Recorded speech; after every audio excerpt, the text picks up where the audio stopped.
प्रभु यीशु के पवित्र नाम में जय मसीह की एक बार फिर से आज का दिन में हम लोग बाइबल स्टडी में आगे बढ़ रहे हैं।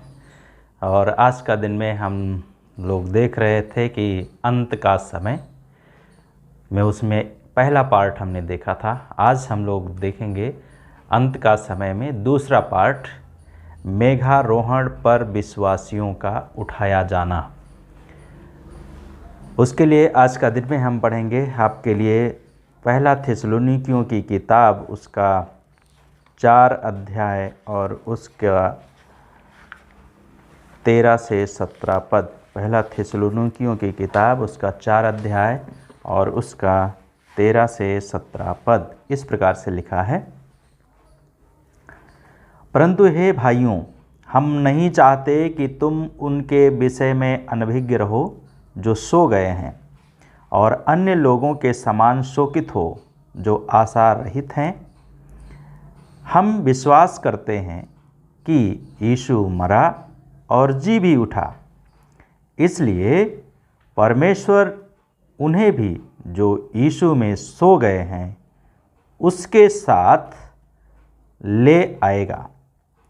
इस कारण हम प्रभु के वचन के अनुसार तुमसे कहते हैं कि हम जो जीवित हैं और प्रभु के आने तक बचे रहेंगे, सोए हुओं से कदापि आगे ना बढ़ेंगे, क्योंकि प्रभु स्वयं ललकार और प्रधान स्वर्गदूत की पुकार और परमेश्वर की तुरही की आवाज़ के साथ स्वर्ग से उतरेगा, और जो मसीह में मर गए हैं वे पहले जी उठेंगे।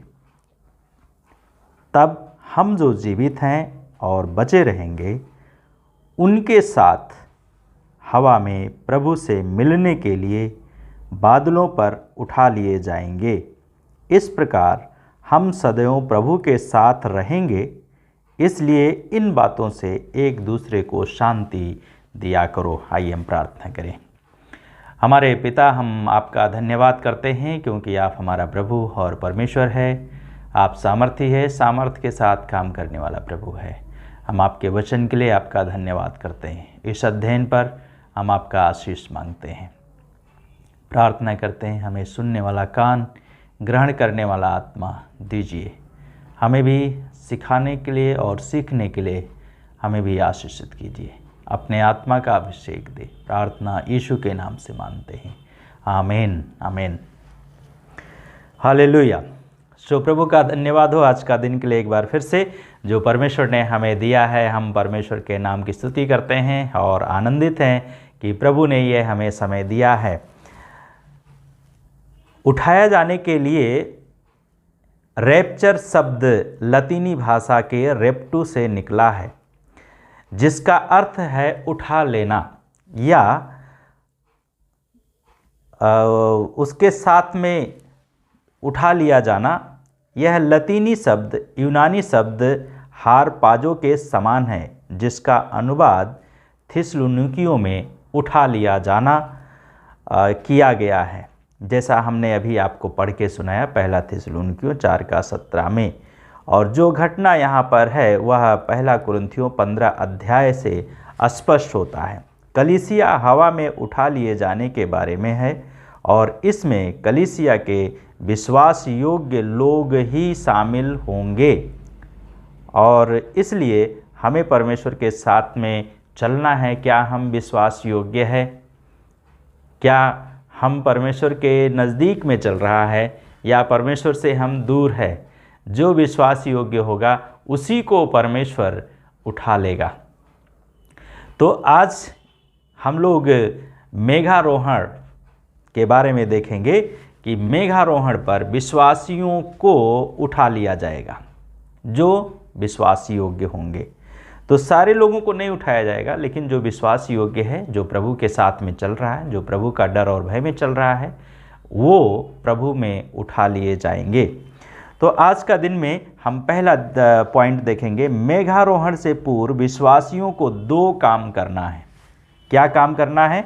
2 काम करना है। एक तो उनको तैयार रहना है और दूसरा उनको रास्ता देखना है या बाट जोहना है, दूसरे शब्दों में कहा जाए बाट जोहना। तो विश्वासी को तैयार रहना है और बाट जोहना है, तब आप मेघारोहण पर जब यीशु मसीह आएंगे तब आप उठा लिए जाएंगे। मरकुस की किताब में हम लोग जब पढ़ते हैं उसका 13 अध्याय उसका 33 से 37 पद में, मरकुस की किताब उसका 13 अध्याय और उसका 33 पद से लेकर के और उसका 37 पद तक, तो यहाँ पे प्रभु का वचन कहता है, प्रभु यीशु कहते हैं, सावधान हो जाओ, जागते रहो और प्रार्थना करो। क्यों प्रार्थना करना है? क्योंकि तुम नहीं जानते कि वह निर्धारित समय कब आएगा। हमें नहीं मालूम, आपको नहीं मालूम, लेकिन एक निर्धारित समय परमेश्वर ने रखा है जो गुप्त है और वो भेद की बात है। और तब उसके बाद में कहता है, यह उस मनुष्य के समान है जो अपना घर छोड़कर यात्रा पर बाहर चला गया और अपने दासों को अधिकार देकर उसने प्रत्येक को उसका काम बताया तथा द्वारपाल को भी जागते रहने की आज्ञा दी।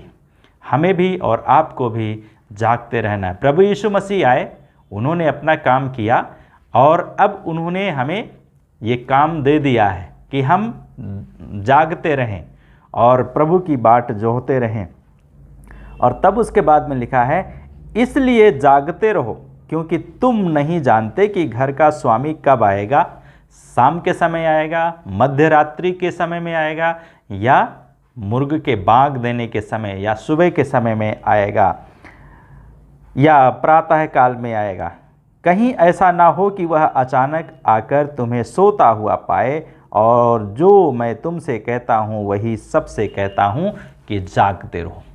प्रभु यीशु का ये वचन है और प्रभु यीशु मसीह ने ये बात हमें बताया है कि हम जागते रहें। यदि हम जागते नहीं रहेंगे तो हम सो जाएंगे, और यदि हम सो जाएंगे तो हम यीशु के साथ बादलों पर नहीं उठाए जाएंगे। तो इसलिए हमें जागते रहना है। क्यों? क्योंकि प्रभु यीशु मसीह ने कहा है।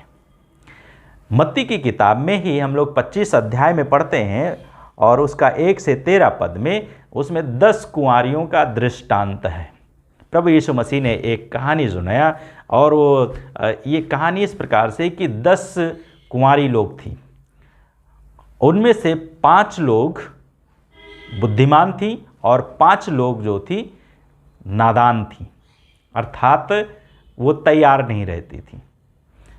तो प्रभु यीशु मसीह ने कहा कि एक बार दूल्हा आने वाला था, शादी होने वाली थी, और उसमें था ये लोग चलती गईं, 10 कुंवारियाँ एक साथ में चलती गईं। लेकिन जब चलते चलते चलते चलते क्या हुआ, रात्रि हो गई तो ये सब लोग सोने लगी। और सोते हुए क्या हुआ, क्यों सोने लगी? क्योंकि दूल्हा अभी आया नहीं, और दूल्हा जब आया नहीं तो ये लोग सोने लगी। और सोते हुए क्या किया इन्होंने, पूरी सो गई। फिर रात में बाजा बजने लगा, दूल्हा के आने की आवाज़ उनके कानों में पड़ी, 10 कुंवारियाँ उठ गईं। लेकिन जो उनका मसाल था, जो दीपक था जिसको वो जला करके लाई थी ताकि वो अंधेरे में भी चल सकें, तो क्या हुआ, 5 लोग जो थीं वो लोग अपने साथ अलग से तेल लेकर आई थी ताकि उनका जो तेल हो वो ख़त्म ना होने पाए। लेकिन जो 5 लोग थीं वो लोग अपने साथ में तेल लेकर के नहीं आई थी, और तेल लेकर के जब नहीं आई थी तो क्या हुआ, इनका जो दीपक था 5 लोगों का बुझने लगा। और जो बुद्धिमान थी उन्होंने अपने दीपक में तेल डाला और तेल डाल करके अपनी मसाल को लेकर के चलना शुरू कर दी। 5 लोगों ने कहा, हमें भी दे दीजिए थोड़ा, हम भी अपना मसाल जला लें। ध्यान देने की बात है यहाँ, क्या कहा उन्होंने, हमें भी थोड़ा दे दीजिए, हम भी अपना मसाल जला लें। तो 5 बुद्धिमानों ने कहा कि देखो, हम लोग जो है अपने लिए केवल तेल लाई थी, ये ज़्यादा नहीं है, इसलिए हम आपको नहीं दे सकते। और तब उन्होंने क्या किया, वो लोग जो तैयार थी उन्होंने मशाल को लेकर के चली। फिर ये लोग क्या की, इनका तेल ख़त्म होने पर था, रात्रि हो गई थी, गई पड़ोस में गई और उन्होंने लोगों से मांगा और 5 बुद्धिमान लोगों ने कहा जाओ पड़ोस में से जो है तेल ले आओ और अपने उसमें डाल लो, क्योंकि हमारे पास में ज़्यादा नहीं है। और इसलिए उन्होंने क्या किया, गई। जब तक गई तब तक दूल्हा आ गया। दूल्हा जब आ गया तो ये लोग जो है दूल्हा के मंडप में पहुंच गई और पहुंचने के बाद में इनकी शादी हो गई। लेकिन जब ये लोग वापस आई तेल लेकर के, मशाल लेकर के, तो क्या हुआ, दरवाज़ा बंद हो गया। और जब दरवाज़ा बंद हो गया तो वो खटखटाती रहीं, लेकिन दरवाज़ा नहीं खुला। क्यों? क्योंकि ये तैयार नहीं थी, ना बाट जो हो रही थी ना तैयार थी। एक तरीके से कहा जाए तो ये केवल पीछे चल पड़ी थी कि हाँ हम भी पहुंच जाएंगे दूल्हा के साथ में, हमारा भी शादी हो जाएगी, लेकिन नहीं हुई। प्रियों, यीशु मसीह ने कहा है हमें जागते रहो, हमें अपने जीवन में हमेशा परमेश्वर के पवित्र आत्मा की ज्योति को हमेशा जलाए रखना है। यदि हम जलाए नहीं रखेंगे तो हम ये 5 जो मूर्ख स्त्रियां थीं उनके समान बन जाएंगे। इसलिए हमें मूर्ख नहीं बनना है, परंतु हमें बुद्धिमान बनना है। तो 5 जो स्त्रियां थीं बुद्धिमान थीं और 5 मूर्ख थीं। बुद्धिमान लोग दूल्हे के साथ में चली गई अंदर। यीशु मसीह भी ऐसे ही आएगा। जब आएगा क्या हमारे अंदर तेल रहेगा? क्या हम तैयार रहेंगे? ये एक सवाल है। तो इसलिए हमें तैयार रहना है। लूका उसका 12 अध्याय उसका 35 पद में लिखा है, तुम्हारी कमरें कसी रहें और तुम्हारे दीपक जलते रहें। हमारा जो दीपक है वो क्या होना चाहिए? जलते रहना चाहिए और हमारी कमर भी कसी रहनी चाहिए। मान लीजिए आपकी कमर नहीं कसी है, आपने पैंट शर्ट पहन लिया है लेकिन आपकी कमर नहीं कसी है, तो पैंट यदि ढीला है तो क्या होगा? नीचे चला जाएगा। इसलिए हमें बेल्ट लगाने की ज़रूरत है। यदि हम बेल्ट नहीं लगाएंगे तो हमारी कमरें जो हैं वो ढीली हो जाएं। इसलिए परमेश्वर का वचन कहता है, प्रभु यीशु मसीह कहते हैं, तुम्हारी कमरें कसी रहें और तुम्हारे दीपक भी जलते रहें। अर्थात परमेश्वर के साथ में हम आनंदित रहें हमेशा, और हमेशा हम ये तैयार रहें कि प्रभु यीशु कब आएगा, हम उसके साथ में चले जाएंगे। 2022 वर्ष हो गया, प्रभु यीशु मसीह अभी नहीं आया।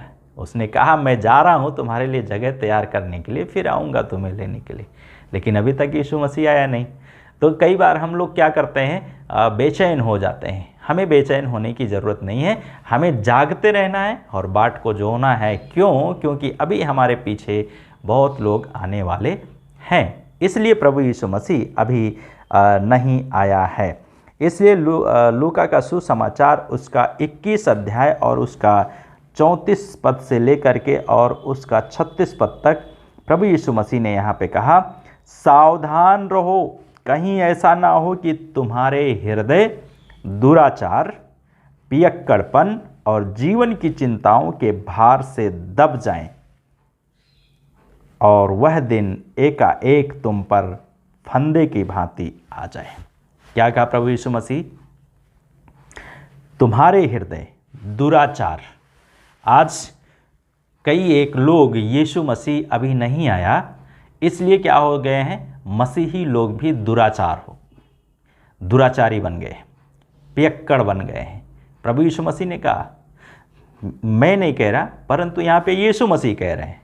इसलिए हम कैसा हमारा हृदय है? हम दुराचारी बन गए हैं, हमारा जीवन कैसा है? या हम पियक्कड़ बन गए हैं, या हम जीवन की चिंताओं में क्या हो गए हैं? दब गए हैं।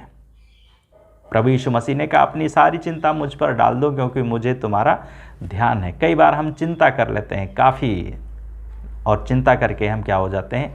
भयभीत हो जाते हैं।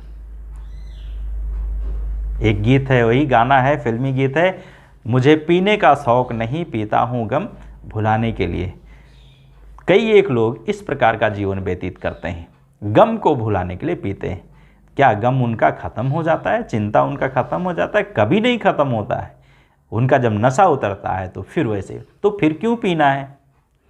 तो प्रभु यीशु मसीह ने कहा, तुम्हारे हृदय दुराचार और पियक्कड़ ना हो जाएं, इसलिए तुम सावधान रहो और जीवन की चिंताओं के भार से दब जाएं। वह दिन तुम पर एकाएक फंदे की भांति आ जाएगा। तब प्रभु यीशु मसीह ने कहा लूका 21:35 में, क्योंकि संपूर्ण पृथ्वी पर रहने वाले सब लोगों पर वह इसी प्रकार आ पड़ेगा, परंतु तुम हर समय सावधान होकर प्रार्थना में लगे रहो। प्रभु यीशु मसीह ने कहा तुम क्या करो? हर समय सावधान रहकर प्रार्थना में लगे रहो, और जिससे कि इन सब बातों से बचकर, किन बातों से? हमारा हृदय दुराचारी ना हो, हम पियक्कड़पन ना हो, हम चिंताओं के बोझ से दबे ना हो, इनसे बच निकलने और मनुष्य के पुत्र के सामने अर्थात यीशु मसीह के सामने खड़े होने के लिए तुम में सामर्थ हो। ये परमेश्वर का वचन हमें याद दिलाता है। इसलिए हमें परमेश्वर के साथ में चलने के लिए क्या करना है? हमेशा तत्पर रहना है। और यदि हम तत्पर नहीं रहेंगे, यदि हम तैयार नहीं रहेंगे, तो हम अपने जीवन में उद्धार से वंचित हो सकते हैं। तो इसलिए हमें तैयार भी रहना है और बाट भी जोहते रहना है। रोमियो की किताब उसका 13 अध्याय 11 पद में परमेश्वर का वचन कहता है, समय का ध्यान रखते हुए ऐसा ही करो, अतः तुम्हारे लिए नींद से जाग उठने की घड़ी आ पहुंची है, क्योंकि जिस समय हमने विश्वास किया था उसकी अपेक्षा अब हमारा उद्धार अधिक समीप है। जब हमने विश्वास किया था उसके अपेक्षा हमारा उद्धार क्या है? अधिक समीप में है। इसलिए हमें क्या होना चाहिए? समय का ध्यान रखना चाहिए, और समय को ध्यान रखते हुए हमें परमेश्वर की प्रतीक्षा करते रहना चाहिए, ताकि हम पीछे ना रह जाएं। और इसलिए हमें परमेश्वर की प्रतीक्षा करते रहना है। पहला थिस्सलुनीकियों 1:10 में परमेश्वर का वचन कहता है, स्वर्ग से उसके पुत्र अर्थात यीशु मसीह के आगमन की प्रतीक्षा करो, जिसे मतलब यीशु मसीह को, उसने मतलब परमेश्वर ने मृतकों में से जिला उठाया, और जो हमें आने वाले प्रकोप से बचाता है। याद रखिए, यीशु मसीह क्या करता है? हमें आने वाले प्रकोप से बचाने के लिए हमारा प्रभु यीशु मसीह इस धरती पर आ रहे हैं, और इसलिए हमें तैयार भी रहना है, बाट भी जोहना है, रास्ता भी देखना है। पहला थिस्सलुनीकियों 5 उसका 6 से 11 में प्रभु का वचन कहता है, अतः हम दूसरों के समान सोते ना रहें, परंतु सजग रहें। पियक्कड़ व्यक्ति, दुराचारी व्यक्ति सजग नहीं रहता है। तो परमेश्वर का वचन हमें याद दिलाता है क्या? तुम दूसरों के समान सोते ना रहो, परंतु सजग और सतर्क रहो, क्योंकि जो सोते हैं वे रात्रि में सोते हैं, और जो नशे में चूर होते हैं वे रात्रि में ही होते हैं। परंतु इसलिए कि हम दिन के हैं, आओ हम विश्वास और प्रेम का कवच तथा उद्धार की आशा का टोप पहनकर सतर्क हो, क्योंकि परमेश्वर ने हमें प्रकोप के लिए नहीं, परंतु हमारे प्रभु यीशु के द्वारा उद्धार प्राप्त करने के लिए किया है। परमेश्वर ने हमें प्रकोप से बचाने के लिए हमारे लिए और आपके लिए अपना प्राण दिया है, और इसलिए हमें परमेश्वर प्रकोप से बचाने के लिए जब आया है तो हमें बचना है। अगर नहीं बचना चाहते तो कोई बात नहीं, लेकिन यदि आपने यीशु को ग्रहण कर लिया है, यीशु को अपना उद्धारकर्ता बना लिया है, तो आपको बचने के लिए हमेशा तैयार रहना है। और प्रभु का वचन यहाँ पे कहता है, हमारे प्रभु यीशु के द्वारा उद्धार प्राप्त करने के लिए ठहराया है। तब 10 पद में लिखा है, जो हमारे लिए मर गया, कि चाहे हम जागते हों या सोते हों, हम सब मिलकर उसके साथ जीवित रहें, और इस बात से हमें क्या करना है, दूसरों को प्रोत्साहित करो और एक दूसरे की उन्नति करो जैसा तुम कर भी रहे हो। तो इसलिए हमें एक दूसरे की उन्नति करनी है और एक दूसरे को संभालना है और एक दूसरे को बताना है ताकि हम परमेश्वर के निकट बने रहें। यदि हम सतर्क रहेंगे, सावधान रहेंगे, जागते रहेंगे, बाट जोहते रहेंगे तो हमें मुकुट मिलेगा। दूसरा तीमुथियुस उसका 4 अध्याय उसका 8 पद में लिखा है, भविष्य में मेरे लिए धार्मिकता का मुकुट रखा है। पौलुस तीमुथियुस को लिखते हुए कहते हैं कि हमारे लिए भविष्य में क्या है, धार्मिकता का मुकुट रखा हुआ है, जिसे प्रभु जो धार्मिकता से न्याय करने वाला है उस दिन मुझे प्रदान करेगा, और न केवल मुझे वरन उन सबको भी जो उसके प्रकट होने को प्रिय जानते हैं। यदि आप उसके प्रकट होने को प्रिय जानते हैं तो प्रभु यीशु मसीह आपको क्या करेगा, धार्मिकता का मुकुट देगा। क्या आप धार्मिकता का मुकुट पाने के लिए तैयार हैं? उसकी बाट जो रहे हैं, परमेश्वर अवश्य देगा आपको। हालेलुया। सो परमेश्वर आपको ये आशीष देगा और वो उसमें से छोड़ेगा नहीं, और आप आशीष से वंचित नहीं होंगे, आपको मुकुट देगा। मुकुट को आज प्राप्त करने के लिए, सम्मान को प्राप्त करने के लिए आज लोग कितना मेहनत करते हैं। ना मुरझाने वाला, जो एक मुरझाने वाला मुकुट है जो इस संसार में ही रह जाएगा, नष्ट हो जाएगा, उसके लिए हम कितना प्रयास करते हैं, दौड़ते हैं, कूदते हैं और संयम रखते हैं और कई एक प्रकार का हम शारीरिक व्यायाम करते हैं। तो क्या हमें आत्मा को अपने बचाने के लिए, आत्मा को मुकुट मिले, हमें मुकुट मिले, क्या हमें व्यायाम नहीं करना चाहिए? आत्मिक व्यायाम, हमें भी आत्मिक व्यायाम करना चाहिए और करना है, तब हमें धार्मिकता का मुकुट मिलेगा। दूसरी बात है, यीशु मसीह का मेघारोहण अचानक होगा, क्योंकि बाइबल समय, दिन और तारीख नहीं बताती है। यीशु मसीह का आगमन अचानक होगा, क्योंकि यीशु मसीह, ना तो यीशु मसीह बताते हैं, ना बाइबल हमें बताती है कि यीशु मसीह कब आएंगे। तो ये गुप्त है। मत्ती की किताब उसका 24 अध्याय और उसका 36 पद में परमेश्वर का वचन कहता है, यहाँ पे यीशु मसीह कहते हैं, उस दिन या उस घड़ी के विषय में कोई नहीं जानता, ना तो स्वर्गदूत और ना ही पुत्र, परंतु केवल पिता जानता है। यीशु मसीह को भी नहीं मालूम है कि मुझे कब इस धरती पर आना है, लेकिन एक को मालूम है, वो है पिता, परमेश्वर पिता, उसको मालूम है। वो कब यीशु को भेजेगा नहीं मालूम, परंतु देर नहीं करेगा, समय आ रहा है। इसलिए हमें परमेश्वर के लिए तैयार रहना है। तब 42 पद में लिखा है, कहता है कि परंतु इसलिए जागते रहो, क्योंकि तुम नहीं जानते कि तुम्हारा प्रभु किस दिन आ जाएगा। और उसके बाद में 44 पद में प्रभु का वचन कहता है, इस कारण तुम भी तैयार रहो, मनुष्य का पुत्र उस घड़ी आ जाएगा जबकि तुम सोचते भी नहीं हो। यदि हम पुराने नियम को पढ़ें, उत्पत्ति की किताब में, तो नूह के दिनों में लोग क्या थे, दुराचारी हो गए थे, पियक्कड़पन हो गए थे, व्यभिचारी हो गए थे, समलैंगिकता फैल गई थी, एक दूसरे को नीचा दिखाने का काम करते थे, पुरुष पुरुष के साथ में संभोग करते थे, स्त्री स्त्री के साथ में। क्या आज वो समय नहीं है?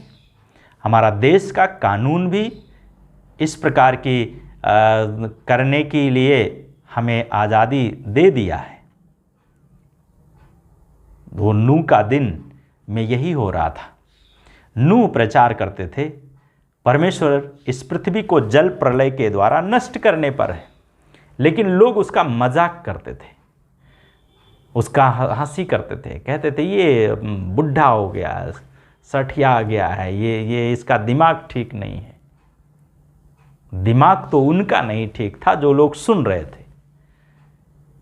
आज भी यीशु के बारे में बताया जा रहा है, यीशु के बारे में लोगों को समझाया जा रहा है, सिखाया जा रहा है, लेकिन आज भी लोग क्या हैं, खुमार में हैं, अपना पियक्कड़पन में, अपनी चिंताओं में, अपनी दैनिक चीज़ों की पूर्ति में अपना समय लगाए हुए हैं। प्रियों, आपका क्या हाल है? क्या आप भी ऐसे ही हैं? नूह प्रचार करते थे, आज से 40 दिन बाद परमेश्वर इस पृथ्वी पर जल प्रलय को भेजेगा, और वो नूह जहाज भी बना रहा था, और उसने बनाया, और बनाने के बाद में उसमें लोगों का कहा, आ जाओ भाई, आ जाओ भाई, क्योंकि परमेश्वर बारिश भेजने वाला है। अरे क्या बात करते हो नूह बाबा, अभी नहीं, अभी नहीं, तुम जाओ, तुम्हारा दिमाग नहीं ठीक है। आज भी लोग जो यीशु के बारे में प्रचार करते हैं, कई बार लोग उनको क्या करते हैं, बेवकूफ़ समझते हैं, और समझ रहे हैं। याद रखिए, ये आपके ऊपर भारी पड़ेगा एक समय। अभी समय है, यदि आप अपने जीवन को बदल लेते हैं, अपने जीवन को सुधार लेते हैं, स्वर्ग आपका है, कोई नहीं रोक सकता। लेकिन यदि आप ऐसे बात को, परमेश्वर की बात को टालते हैं, बाइबल की बात को टालते हैं, नज़रअंदाज करते हैं, तो आप नहीं बच पाएंगे। और एक समय आया जब परमेश्वर ने आकाश के झरों की खोल दिया और पानी पूरा बरसने लगा, नीचे से पृथ्वी के सोते खुल गए, और पानी पानी चारों ओर त्राहिमाम त्राहिमाम हो गया। और तब लोग जो है चिल्लाने लगे, अरे नूह बाबा हमको भी बचा लो, हमको भी बचा लो, हमको भी बचा लो। कहाँ बचने वाले हैं? पर्वत भी, सारे पहाड़ और पहाड़ियाँ भी डूब गए। इतना पानी को परमेश्वर ने बरसाया। और यीशु मसीह जब दोबारा आएंगे, यीशु मसीह, तो इस धरती को आग और गंधक से नष्ट करेंगे। एक समय होगा, सूर्य, चांद, तारे सब गिर जाएंगे। मनुष्य इस पृथ्वी को नष्ट करने के लिए स्वयं बना लिया। परमाणु बम, एटम बम, हाइड्रोजन बम को बना करके रख लिया है। कोई भी ऐसा देश नहीं है जिसके पास में ये ना हो। एक फोड़ेंगे, क्या होगा? जापान का हिरोशिमा में जब एक परमाणु बम अमेरिका ने फटाया था चेक करने के लिए, इसका प्रतिक्रिया क्या होगा? हम सब जानते हैं आज वहाँ की क्या स्थिति है। यदि नहीं जानते हैं तो आप उसको गूगल में भी सर्च करके देख सकते हैं। तो आज भी वहाँ पर बच्चे लंगड़े पैदा होते हैं, अंधे पैदा होते हैं, मतलब ठीक से नहीं है। वैज्ञानिक लोग भी परेशान हैं। बना तो दिया, लेकिन उसको रिफ्यूज़ कैसे करें, नष्ट कैसे करें? पानी में डालता है, समुद्र में डालता है, वहाँ पर भी समुद्र का पानी भी सूख जाएगा। इतना ताकतवर है। प्रियों, हमें तैयार रहना है। तो इसलिए प्रभु यीशु मसीह ने कहा कि जागते रहो। आज परमेश्वर के वचन के ऊपर जो विश्वास करता है उसे अनंत जीवन मिलता है, वो बच जाएगा। लेकिन जो नहीं करता है वो नष्ट हो जाएगा। क्या आप बचने वाले में हैं या नष्ट होने वाले में हैं? आपका निर्णय है। क्या आप निर्णय करते हैं?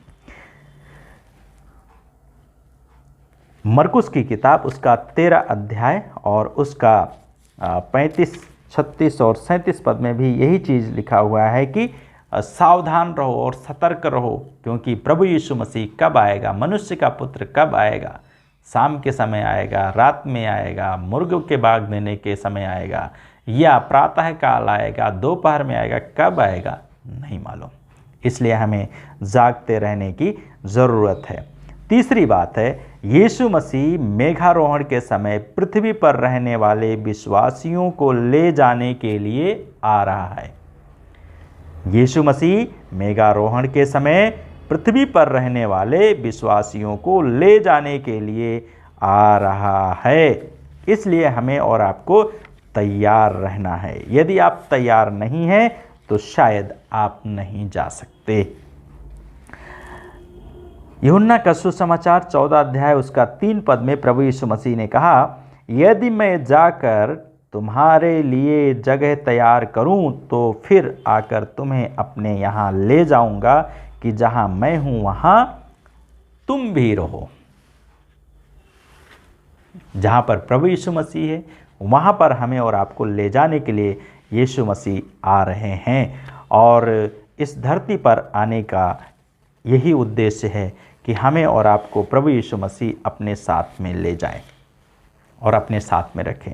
पहला थिस्सलुनीकियों उसका 4 अध्याय उसका 15, 16 और 17 पद में लिखा है, इस कारण हम प्रभु के वचन के अनुसार तुमसे कहते हैं कि हम जो जीवित हैं और प्रभु के आने तक बचे रहेंगे, सोए हुओं से कदापि आगे ना बढ़ेंगे, क्योंकि प्रभु स्वयं ललकार और प्रधान स्वर्गदूत के साथ में आएगा और उसका पुकार के द्वारा आएगा और परमेश्वर की तुरही की आवाज़ के साथ स्वर्ग से उतरेगा और जो मसीह में मर गए हैं वे पहले जीवित हो जाएंगे और तब हम जो जीवित हैं हम क्या होंगे जाएंगे, बदल जाएंगे और हवा में प्रभु से मिलने के लिए उठा लिए जाएंगे, अर्थात रैप्चर हो जाएगा। ये प्रभु यीशु मसीह का आने का उद्देश्य है। तो प्रभु यीशु मसीह जब आएगा तो हम और आप उसमें प्रभु के साथ में उठा लिए जाएंगे और प्रभु हमें और आपको उठाकर अपने साथ में ले जाएगा। प्रकाशित वाक्य 3 उसका 10 और 11 पद में लिखा है कि इसलिए कि तुमने मेरे धैर्य के वचन का पालन किया, मैं भी परखे जाने की घड़ी में तुझे बचा रखूँगा, अर्थात उस घड़ी में जो सारे संसार पर आने वाली है कि पृथ्वी के निवासी परखे जाएं। मैं शीघ्र आने वाला हूँ। जो कुछ तेरे पास है उसे थामे रह कि कोई तेरा मुकुट छीन ना ले। हमारे पास में जो कुछ है हमें क्या करना है, उसे थामे रहना है, उसको पकड़ के रखना है ताकि हमारा मुकुट नष्ट ना हो जाए। हालेलुया। तो अपने विश्वास को आप पकड़े रहें और परमेश्वर के साथ में बने रहें, धैर्य के साथ में हम उसकी बाट को जोहते रहें और तैयार रहें। चौथी बात है, यीशु मसीह का मेघारोहण इसलिए होगा ताकि समस्त विश्वासी लोग प्रभु के प्रकोप से बच जाएं। यीशु मसीह का मेघारोहण इसलिए होगा ताकि समस्त विश्वासी लोग प्रभु के प्रकोप से बच जाएं। पहला थिस्सलुनीकियों उसका 1 अध्याय और उसका 10 पद में हमने अभी आपको पढ़ के सुनाया था कि हमें क्या करना है, तैयार रहना है। क्या करने के लिए? उसके आगमन के लिए। स्वर्ग से परमेश्वर के पुत्र का आगमन जब होगा, यीशु मसीह का आगमन जब होगा तो उसके प्रतीक्षा में लगे रहें हम, और जिससे कि मृतकों में से जिला उठाया, जिसे परमेश्वर ने मृतकों में से जिला उठाया और हमें आने वाले प्रकोप से बचाता है। यीशु हमें आने वाले प्रकोप से बचाता है। यीशु क्यों आया इस धरती पर? हमें और आपको आने वाले प्रकोप से बचाने के लिए। इसलिए हमें तैयार रहना है और हमें उसके साथ में बने रहना है। और पहला थिस्सलुनीकियों उसका 5 का 7 से 10 पद में भी परमेश्वर का वचन कहता है यहाँ पे, क्योंकि जो सोते हैं वे रात्रि में सोते हैं, जो नशे में चूर होते हैं वे रात्रि में ही होते हैं। परंतु इसलिए कि हम दिन के हैं तो आओ हम विश्वास और प्रेम का कवच पहनकर, उद्धार की आशा का टोप पहनकर सतर्क रहें, क्योंकि परमेश्वर ने हमें प्रकोप के लिए नहीं परंतु हमारे प्रभु के यीशु के द्वारा उद्धार प्राप्त करने के लिए ठहराया है, जो हमारे लिए मर गया। चाहे हम जागते हों या सोते हों, हम सब मिलकर उसके साथ अर्थात यीशु मसीह के साथ जीवित होंगे। इसलिए एक दूसरे को प्रोत्साहित करो और उनकी उन्नति के लिए हमें समझाने और सिखाने की ज़रूरत है। तो ये चौथी बात थी। अब हम देखेंगे पांचवी बात। पांचवी बात यह है कि यीशु मसीह के मेघारोहण पर जीवित विश्वासियों को रूपांतरित शरीर प्राप्त होगा। इसलिए पहला कुरिन्थियों और उसका 15 अध्याय में परमेश्वर का वचन इस प्रकार से हमें बताता है। परमेश्वर का वचन पहला कुरिन्थियों उसका 15 अध्याय और उसका 52 से लेकर के और उसका 55 पद। यदि मैं 51 से पढ़ूं तो यहाँ पे लिखा है, देखो मैं तुम्हें एक रहस्य की बात बताता हूँ, हम सब सोएंगे नहीं परंतु हम सब के सब बदल जाएंगे। फिर इसके बाद में कहता है, यह एक क्षण में पलक मारते ही अंतिम तुरही के बजाए जाने के समय होगा, क्योंकि तुरही बजेगी और मृतक अविनाशी दशा में जिलाए जाएंगे और हम बदल जाएंगे।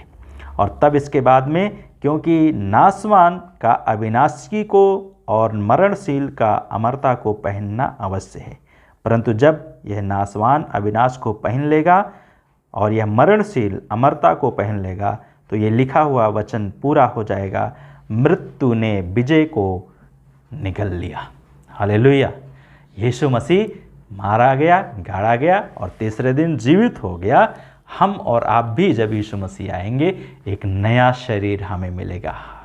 कितना आनंद होगा उस समय, कैसा दिखेगा। सब लोग एक वस्त्र पहने होंगे, एक समान दिखेंगे, एक जैसा दिखेंगे और एक ही वस्त्र होगा सबके पास में। उस समय मृतक लोग अविनाशी दशा में जिलाए जाएंगे और हम जो हैं जीवित हैं, हम लोग बदल जाएंगे, रूपांतरित हो जाएंगे। पहला थिस्सलुनीकियों और उसका 4 अध्याय का 16 और 17 पद में भी लिखा है, क्योंकि प्रभु स्वयं ललकार और प्रधान स्वर्गदूत की पुकार और परमेश्वर की तुरही की आवाज के साथ स्वर्ग से उतरेगा और जो मसीह में मर गए हैं वे पहले जी उठेंगे और तब हम जो जीवित हैं और बचे रहेंगे उनके साथ हवा में प्रभु से मिलने के लिए बादलों पर उठा लिए जाएंगे। क्या आप तैयार हैं यीशु के साथ बादलों पर जाने के लिए? यदि नहीं तैयार हैं तो अभी भी आपके लिए अवसर है। अपने मन को फिराएं, अपने मन को बदलें और प्रभु के साथ में हमेशा के लिए तैयार रहें जाने के लिए। 5वीं चीज़ है, यीशु मसीह के मेघारोहण पर मृतक विश्वासियों का पुनरुत्थान जीवित होकर मसीह के साथ उठा लिए जाएंगे। यीशु मसीह के मेघारोहण पर मृतक विश्वासियों का पुनरुत्थान होगा और वे मसीह के साथ में उठा लिए जाएंगे यीशु के साथ में। जैसा अभी हमने पढ़ के आपको सुनाया था, पहला कुरिन्थियों उसका 15 अध्याय 52 से 55 पद, कि प्रभु यीशु मसीह जब आएंगे तुरही फूंकी जाएगी और प्रभु के साथ में जो लोग मरा हुआ है, यीशु के ऊपर विश्वास करके यीशु का नाम का बपतिस्मा लिया है, यीशु के साथ में चल रहा है और यीशु को जान गया और मानता है और चलता है, वो और जो बाट जो होता है तैयार रहता है, वो क्या होगा? यीशु के साथ में उठा लिया जाएगा। Praise the Lord. आप तैयार हैं जाने के लिए? मैं तो अभी यीशु आ जाए तैयार हूं जाने के लिए। क्या आप तैयार हैं? सातवीं बात है, यीशु मसीह के मेघारोहण पर सभी उठाए गए संतों का यीशु मसीह न्याय करेंगे। यीशु मसीह क्या करेंगे? न्याय करेंगे। किसका न्याय करेंगे? संतों का न्याय, अर्थात हमारा और आपका न्याय करेंगे। क्यों? क्योंकि पहले हम उठाए जाएंगे, आप उठाए जाएंगे, जो यीशु के ऊपर विश्वास करते हुए सब लोग नहीं। इसलिए परमेश्वर का वचन कहता है, यूहन्ना उसका 5 अध्याय और उसका 22 पद में परमेश्वर का वचन कहता है, क्योंकि पिता भी किसी का न्याय नहीं करता परंतु उसने न्याय करने का सारा अधिकार पुत्र को सौंप दिया है। यीशु मसीह के पास में न्याय करने का अधिकार होगा। तो जब यीशु मसीह आएंगे बादलों पर, तब क्या करेंगे? वे हमारा और आपका न्याय करेंगे। और रोमियो और उसका 14 अध्याय और उसका 12 पद में भी प्रभु का वचन कहता है यहाँ पे, इसलिए हम में से प्रत्येक व्यक्ति परमेश्वर को अपना अपना लेखा देगा। दूसरा नहीं देगा, पड़ोसी नहीं देगा, पति का पत्नी नहीं देगी, पत्नी का पति नहीं देगा, बाप बेटे का नहीं देगा, बेटा बाप का नहीं देगा।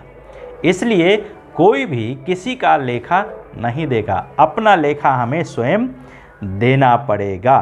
इसलिए हमें बड़ी सावधानी के साथ में तैयार रहना है ताकि हम प्रभु के साथ में उठाए जाएं, हम छूट ना जाएं।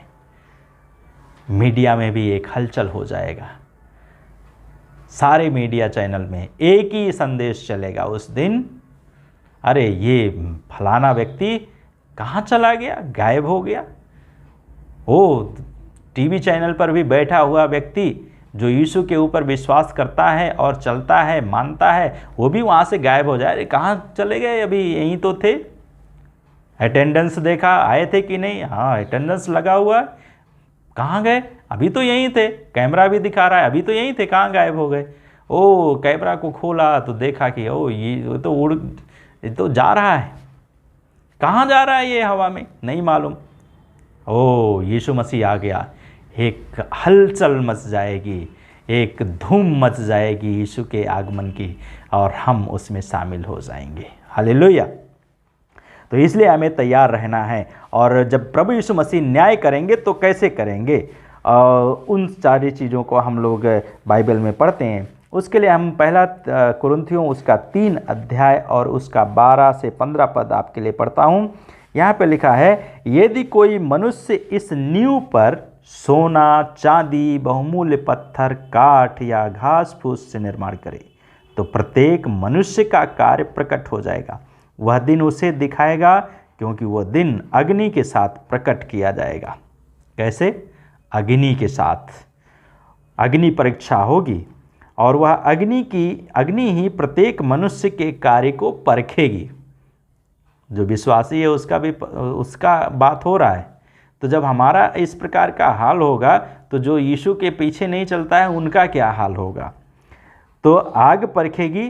फिर लिखा है, यदि किसी मनुष्य का निर्मित कार्य जो उसने किया है स्थिर रहेगा तो उसे प्रतिफल मिलेगा, मतलब इनाम मिलेगा। यदि किसी व्यक्ति का कार्य जल जाएगा तो वो हानि उठाएगा। लेकिन फिर भी लिखा, प्रभु का वचन कह रहा है, परंतु वह स्वयं बच जाएगा, फिर भी मानो आग से जलते जलते। तो जिस प्रकार से कोई जले हुए व्यक्ति को आपने देखा होगा कि जो बच जाता है, लेकिन उसका जो है चेहरे का दाग या शरीर का दाग क्या होता है, वो ख़त्म नहीं होता है। हम यीशु के पास में कौन सा चेहरा लेकर जाएंगे? जला वाला चेहरा लेकर जाएंगे या अच्छा वाला चेहरा लेकर जाएंगे? ये हमारे ऊपर निर्भर करता है। आप कैसा चेहरा लेकर जाएंगे नहीं मालूम, लेकिन परमेश्वर हमारे साथ और आपके साथ में ऐसा करने वाला है। और इसके बाद में दूसरा कुरिन्थियों उसका 5 अध्याय और उसका 10 पद में परमेश्वर का वचन कहता है यहाँ पे, क्योंकि हम सबको मसीह के न्याय आसन के समक्ष उपस्थित होना आवश्यक है कि प्रत्येक को अपने भले या बुरे कामों का बदला मिले जो उसने देह के द्वारा किया है। अर्थात जो हमने अपने शरीर में किया है, अच्छा और बुरा, उसका प्रतिफल परमेश्वर हमें देगा, बदला देगा। और इसलिए दूसरा तीमुथियुस 4:8 में लिखा है, भविष्य में परमेश्वर हमें धार्मिकता का मुकुट देगा। क्या हम प्राप्त करेंगे या नहीं करेंगे? क्या आप प्राप्त करना चाहते हैं? तो आज ही समय है यीशु के पास में आने का। कल क्या होगा कोई नहीं जानता है। इसलिए हमें आज ही समय है यीशु के पास में आने के लिए। 8वीं बात है, यीशु मसीह के मेघारोहण पर विश्वास योग्य विश्वासियों को प्रतिफल मिलेगा। यीशु मसीह जब आएंगे तो विश्वास योग्य विश्वासियों को क्या मिलेगा? प्रतिफल मिलेगा।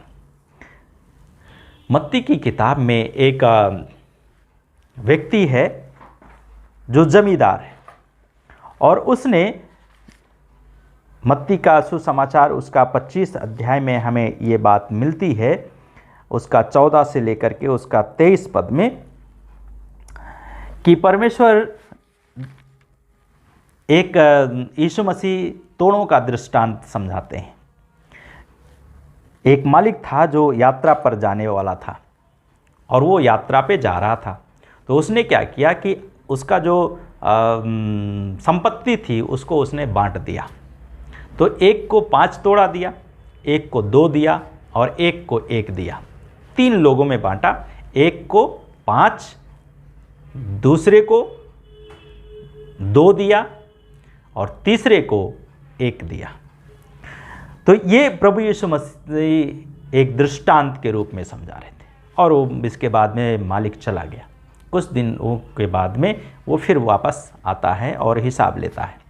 तो हिसाब लेने के समय में जिसको 5 मिला था उसने तुरंत काम करना शुरू कर दिया और काम करते हुए उसने 5 तोड़ा और कमाए, तो उसके पास में 10 हो गया।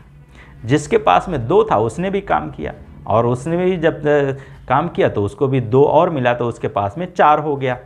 लेकिन जिसके पास में 1 था वो क्या किया, उसने ज़मीन को खोदा और उसने अपना तोड़ा को उसमें रख दिया। प्रियो, प्रभु यीशु मसीह ने हमें भी तोड़ा दिया है यीशु मसीह के वचन को प्रचार करने के लिए, यीशु मसीह के बारे में लोगों को बताने के लिए। क्या आप बताते हैं यीशु मसीह को? एक दिन सवाल पूछेगा यीशु मसीह, क्या हम विश्वास योग्य रहेंगे उस दिन या नहीं होंगे? विश्वास योग्य लोग प्रतिफल पाएंगे। क्या हम प्रतिफल पाएंगे? तो प्रभु यीशु मसीह हमें और आपको इसलिए कहता है, प्रभु यीशु मसीह ने कहा आगे, जब मालिक आया तो उसने उनसे हिसाब लिया तो उन्होंने दिया, तो उन्होंने कहा, हे शाबाश और अच्छे विश्वास योग्य दास, तू 10 नगरों पर अधिकारी हो। पहले वाले को जिसको 5 मिला था। फिर दूसरा आया, उसने भी अपना कहा, उसको भी प्रभु ने कहा, उस मालिक ने कहा कि हे अच्छे और विश्वास योग्य दास, शाबाश, तू 4 नगरों पर अधिकारी हो। तब तीसरा आता है और वो कहता है कि बड़ी अजीब बात यहाँ पर लिखी हुई है, मत्ती 24 उसका 14 से 23 पद में। तो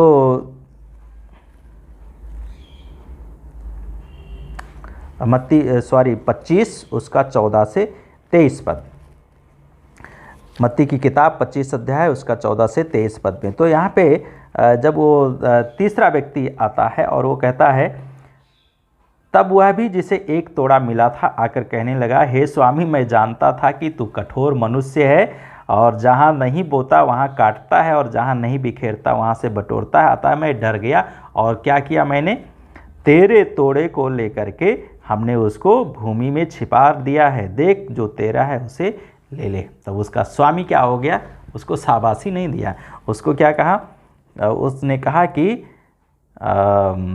हे दुष्ट और आलसी दास, तू यह जानता था कि जहाँ मैं नहीं बोता वहाँ से काटता हूँ और जहाँ नहीं बीज बिखेरता वहाँ से बटोरता हूँ। तब तो तुझे चाहिए था कि वह धन साहूकारों के पास में रख देता और जब मैं आता तो उसको ब्याज के साथ में ले लेता। और तब उसके बाद में स्वामी ने कहा, उससे वो 1 तोड़ा ले लो और जिसके पास में ज़्यादा है उसको दे दो, और उसको दे दिया गया। और फिर उसके बाद में उसको क्या किया गया, अंधेरे वाला कुंड में डाल दिया गया, जहाँ पे रोना और दांत पीसना है। क्या आप वहाँ जाना चाहते हैं? क्या आप विश्वास योग्य हैं? यदि आप विश्वास योग्य हैं, प्रतिफल परमेश्वर देगा, यीशु मसीह देंगे। यदि नहीं विश्वास योग्य निकले तो हमें ये तीसरे व्यक्ति के समान जाना पड़ेगा।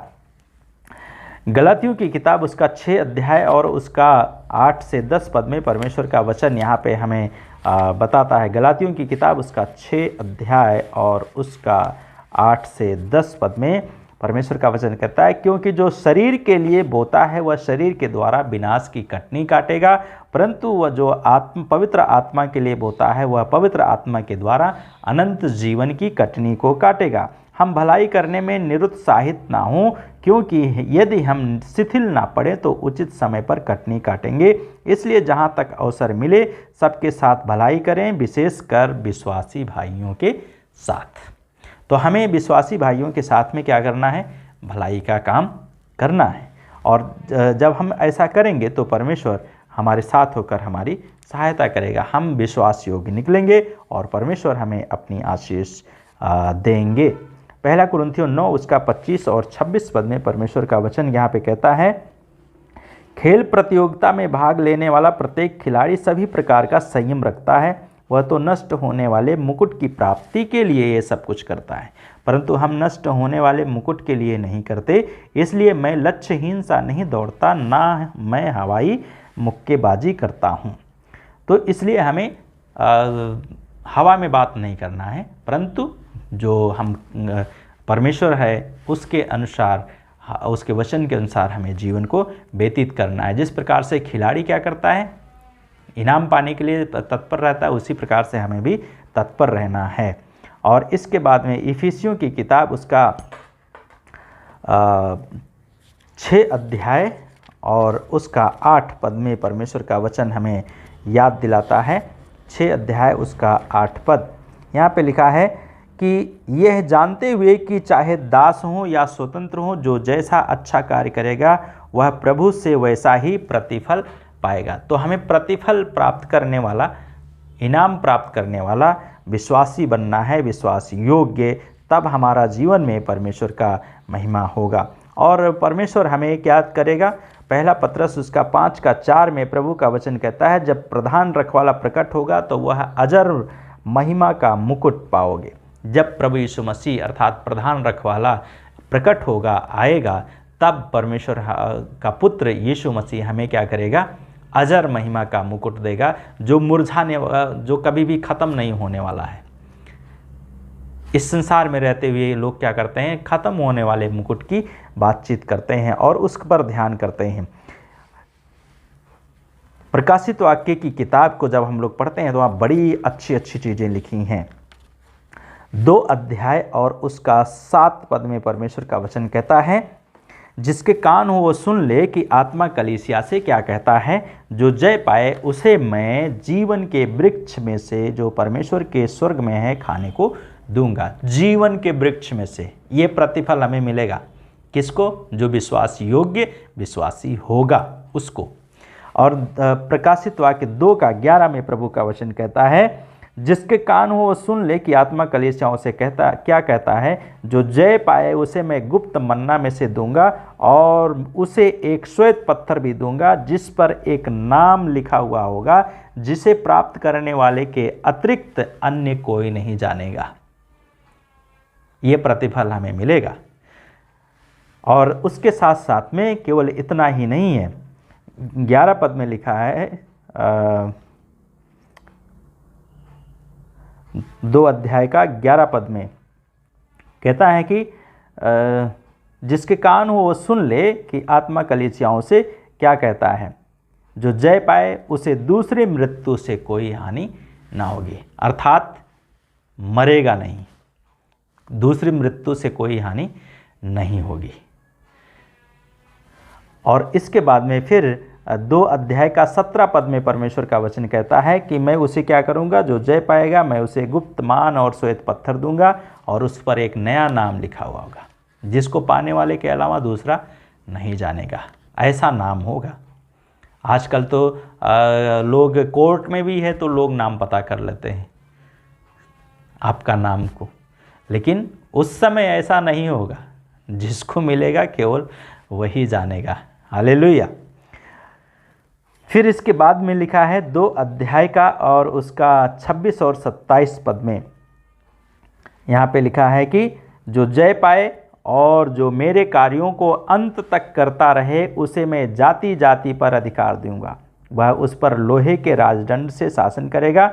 जैसे कुम्हार के बर्तन टूटकर चकनाचूर हो जाते हैं, वैसे ही मैंने भी अपने पिता से अधिकार पाया है। तो प्रभु यीशु मसीह हमें भी एक क्या करेगा, राजदंड देगा और हम भी क्या करेंगे, लोगों का न्याय करेंगे। परमेश्वर हमें भोर का तारा प्रदान करेगा और हम उसको लेकर प्रभु को लेकर प्रभु के साथ में चलेंगे। और 3 अध्याय का और 4 और 5 पद में भी लिखा है, पर सरदीस के प्रकाशित वाक्य उसका 3 अध्याय उसका 4 और 5 पद, पर सरदीस के में तेरे कुछ लोग ऐसे हैं जिन्होंने अपने वस्त्र अशुद्ध नहीं किए हैं, वे श्वेत वस्त्र पहने हुए मेरे साथ चलेंगे फिरेंगे, क्योंकि वे इस योग्य हैं। क्या आपने अपना वस्त्र अशुद्ध किया है या नहीं किया है? यदि आपने अशुद्ध किया है तो नहीं होगा, जो अशुद्ध नहीं किया है वो प्रभु के साथ में चलेगा फिरेगा। हालेलुया! कितना आनंद होगा जब हम यीशु के साथ में चलेंगे। यहाँ का आनंद कुछ भी नहीं है, यहाँ की खुशी कुछ भी नहीं है, यहाँ का गाड़ी और बंगला भी कुछ भी नहीं है, कुछ भी आपके पास में यहाँ है वो कुछ भी नहीं है। वो कितना आनंदमय दिन होगा और इसलिए हमें उसके साथ में चलना है। कहता है कि जिन्होंने अपने वस्त्र अशुद्ध नहीं किए वे यीशु के श्वेत वस्त्र पहने हुए यीशु के साथ में चलेंगे और फिरेंगे और जीवन की पुस्तक में से उनका नाम नहीं मिटाया जाएगा। परमेश्वर का वचन कहता है मैं उनका नाम नहीं मिटाऊंगा जीवन की पुस्तक से। अर्थात परमेश्वर हमारे साथ होकर और आपके साथ में होकर ये कार्य करेगा। 3 अध्याय का 12 पद जब हम लोग पढ़ते हैं तो यहाँ पे लिखा है कि जो जय पाए उसे मैं अपने परमेश्वर के मंदिर में एक स्तंभ बनाऊंगा। एक स्तंभ, और फिर क्या होगा? एक स्तंभ बनाऊंगा और फिर लिखा है उसके बाद में वह वहाँ से फिर कभी बाहर ना निकलेगा और मैं अपने परमेश्वर का नाम और अपने परमेश्वर के नगर अर्थात नए यरूशलेम का जो मेरे परमेश्वर की ओर से स्वर्ग से उतरने वाला है और अपना नया नाम भी उस पर लिखूंगा। जिसके कान हो वो सुन ले कि आत्मा कलीसिया से क्या कहता है। 3 का 21 में पढ़ते हैं हम, जो जय पाए उससे मैं अपने साथ अपने सिंहासन पर बैठाऊंगा और बैठने दूंगा, जैसे मैं भी जय पाकर पिता के साथ उसके सिंहासन पर बैठा हूं। जिसके कान वो सुन ले कि आत्मा कलीसियाओं से क्या कहता है। आज कोई है जो आपको अपना कुर्सी दे देता है? कभी नहीं देता है। आज का प्रधानमंत्री के निकट में कोई भी बहुत निकट रहता हो, प्रधानमंत्री अपना कुर्सी नहीं देता है। जज के साथ में उसका पिता भी आ जाए, उसका पत्नी भी आ जाए तो वो जज अपनी कुर्सी पर नहीं बैठने देता है। या और भी कोई अधिकारी है, एसपी है, डीएसपी है, आईजी है, कोई नहीं देता है। गृह मंत्री हो, राज्य मंत्री हो, मुख्यमंत्री हो, कोई भी व्यक्ति हो, अपनी कुर्सी नहीं देता है। लेकिन मेरा प्रभु यीशु मसीह अपना कुर्सी देगा। हालेलुया! हम उसकी कुर्सी पर बैठेंगे और परमेश्वर कहता है मैं अपने साथ अपने सिंहासन पर बैठने दूंगा, जैसे मैं भी जय पाकर पिता के साथ उसके सिंहासन पर बैठा हूं। मेरा यीशु भी हमें और आपको बैठाएगा जब हम विश्वास योग्य निकलेंगे तब। हालेलुया! आखिरी बात है, यीशु मसीह के मेघारोहण पर कम विश्वास योग्य विश्वासियों को दंड नहीं मिलेगा, लेकिन कम इनाम मिलेगा या कोई इनाम नहीं मिलेगा, जैसा हमने पढ़े थे।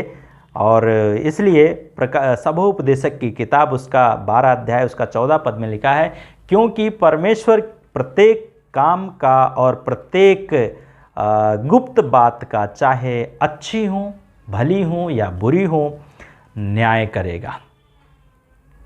और तब 2 कुरिन्थियों 5 उसका 10 में हम लोग पढ़े थे कि परमेश्वर हर एक चीज़ का न्याय करेगा और न्याय करने के बाद में परमेश्वर क्या करेगा? हमें प्रतिफल देगा। और उसके आगे लिखा है, हो सकता है किसी को कोई प्रतिफल नहीं मिलेगा लेकिन वो बच जाएगा। लेकिन कैसे बचेगा? जला हुआ चेहरा, जैसे आग में लोग पहुंच जाते हैं और जल जाते हैं और उनका चेहरा क्या होता है? जला हुआ दिखाई देता है।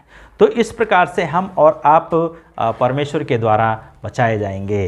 अंत में हे मेरे प्रिय भाइयों और बहनों, यीशु मसीह के बादलों पर आने से पूर्व हम सभी लोग तैयार रहें, बाट जो हैं, क्योंकि वह अचानक आएगा और विश्वासियों को ले जाएगा, जिसका कोई भी समय निर्धारित नहीं है। पृथ्वी पर रहने वाले विश्वासियों को ले जाएगा। विश्वासी लोग प्रभु के प्रकोप से बच जाएंगे। जो प्रभु में सो गए हैं वे जीवित किए जाएंगे। तब जो जीवित हैं वे परिवर्तित होकर यीशु के साथ होकर चले जाएंगे।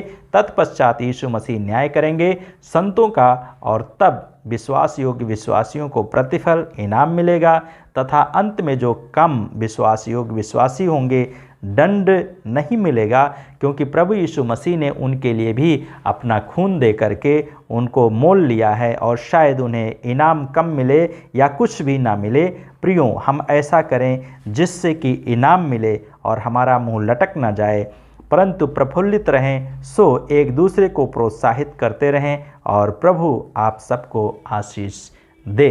ये हमारी प्रार्थनाएं हैं, इसलिए प्रभु के साथ में बने रहें।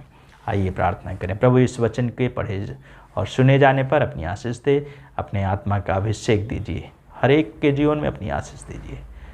प्रभु यीशु आपके साथ में चलें और आपकी महिमा करें, यीशु मसीह के नाम से, आमीन। God bless you.